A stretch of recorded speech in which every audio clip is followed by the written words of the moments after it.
की बार 2 अभिषेक रहेंगे, एक सावन की शिवरात्रि का रहेगा और एक अधिक मास भी जो 3 साल में पड़ता है उसकी भी शिवरात्रि का रहेगा। 2 अभिषेक ऑनलाइन पड़ जाएंगे अब की बार, एक सावन की शिवरात्रि का और एक अधिक मास की शिवरात्रि का, क्योंकि अधिक मास की शिवरात्रि का एक बहुत अच्छा नियम है, अगर बना सको तो करिएगा।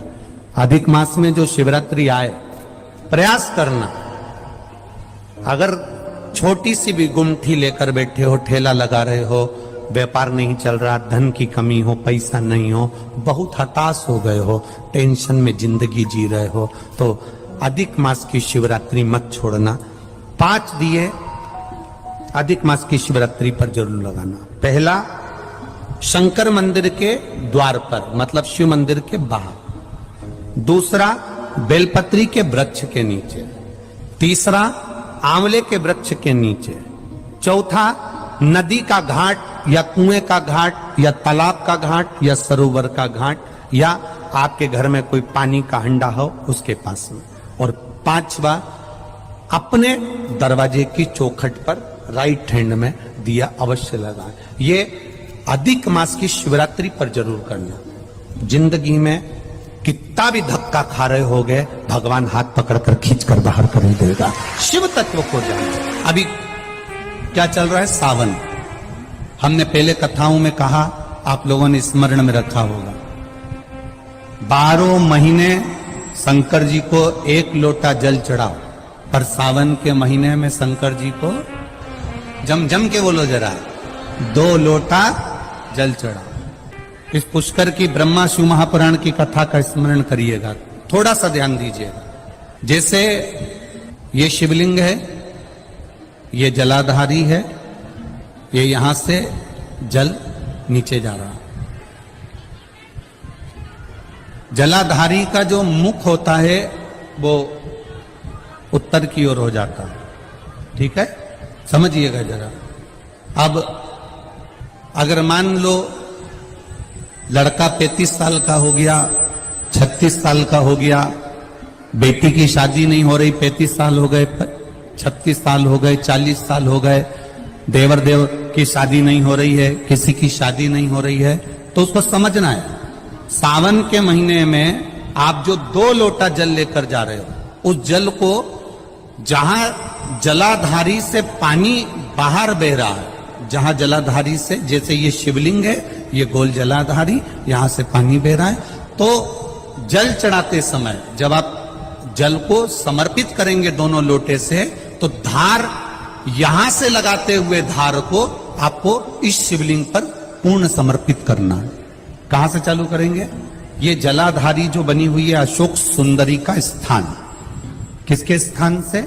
अशोक सुंदरी के स्थान से। अगर लड़के की शादी, लड़की की शादी ना हो रही हो, 35 साल, 40 साल, 42 साल के हो गए, विवाह का कोई योग ही नहीं बन रहा, 28 साल, 30 साल हो गए, बहुत प्रयास कर लिया, तो एक सावन के महीने का नियम, 2 लोटे जल लेकर देवाधिदेव महादेव के सामने जाइए।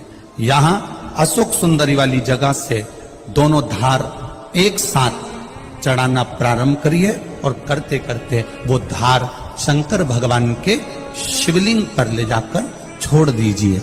ये सावन के महीने के अगर आपने मात्र 7 दिन भी लगातार अगर ये धार आपने चढ़ा ली है, तो देवाधिदेव महादेव की कृपा से 3-4 महीने में सूचना आपको प्राप्त हो ही जाती है। 12 महीने 1 लोटा जल चढ़ाइए, संपूर्ण 12 महीना 1 लोटा जल चढ़ाओ। पर जब सावन का महीना आए तो अपने हाथ में 2 लोटे होना चाहिए। भले 1 लोटे के ऊपर दूसरा लोटा रख के लेके जाओ, मंदिर में जाओ, अंदर पहुंच जाओ, दोनों लोटों को हाथ में ले और दोनों की धार एक साथ मेरे देव अधिदेव महादेव को समर्पित करो। दोनों की धार अशोक सुंदरी वाली जगह से जल चढ़ाया जाए सावन में, वो विवाह के लिए है।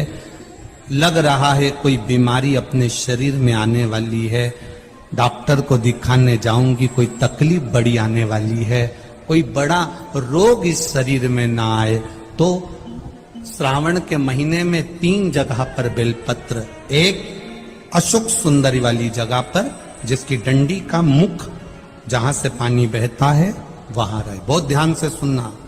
दूसरी बेलपत्र माता पार्वती जी का हस्त कमल जो जलाधारी है वहां, उसका डंडी का मुख अपनी ओर हो। तीसरी बेलपत्र शिवलिंग के ऊपर जिसका डंडी का मुख तुम जहां बैठे हो उससे ठीक विपरीत हो।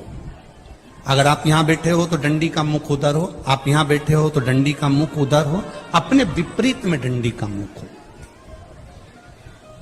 बेलपत्र चढ़ा देने के बाद दो हाथ में जो तुम्हारे जल का पात्र है उसको बाबा को धीरे धीरे तीनों स्थान पर धार थोड़ी थोड़ी चढ़ाई है और फिर बाबा का आचमन कर कर आई है। कोई जिंदगी में बड़ी बीमारी निकलेगी ही नहीं, बाबा स्वस्थ रखेगा। यह श्रेष्ठता। अगर मान लो संतान का सुख नहीं है, संतान का सुख नहीं है, 20 साल हो गए, 25 साल हो गए, 30 साल हो गए, संतान का अगर सुख नहीं है तो शंकर का कोई भक्त मिल जाए, शिव का कोई उपासक मिल जाए, या कोई ब्राह्मण देव वेद शास्त्र का ज्ञान रखने वाले, अपने जीवन को सार्थकता में सात्विकता में जीने वाले, ऐसे ब्राह्मण को जोड़े से उनके बच्चों के साथ बेलपत्री के पेड़ के नीचे भोजन करा देना, खीर खिला देना और उस खीर के भाग को पति पत्नी दोनों अवश्य पाना। उससे संतान का सुख भी मेरे बाबा प्रदान कर दे। सफेद आंकड़े की जड़ का प्रयोग करो तुम रुका जी वाला, और साथ में ये प्रयास करो। देवऋषि नारद ने 3 सूत्र भगवान शंकर को प्राप्त करने के बताए। जरा बहुत ध्यान से सुनना। देवऋषि नारद ने 3 सूत्र भगवान शंकर को प्राप्त करने के बताए। पहला,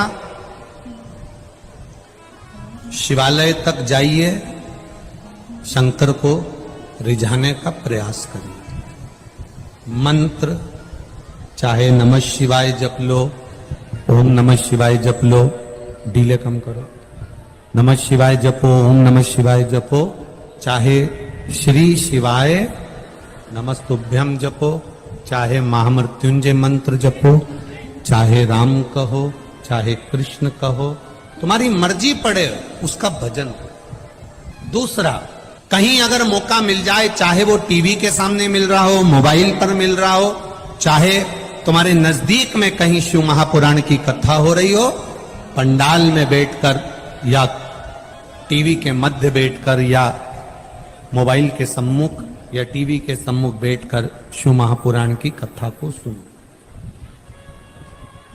सुनना ही केवल नहीं है, सुनकर उसको अपनी जिंदगी में उतारना भी।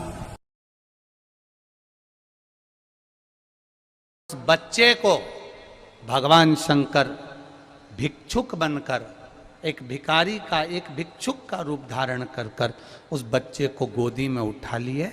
एक नारी दूसरे घाट पर कपड़े धो रही थी, शिवजी उस बच्चे को लेकर उस नारी के पास पहुंच गए।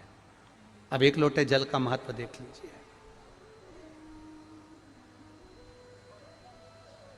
उस नारी के पास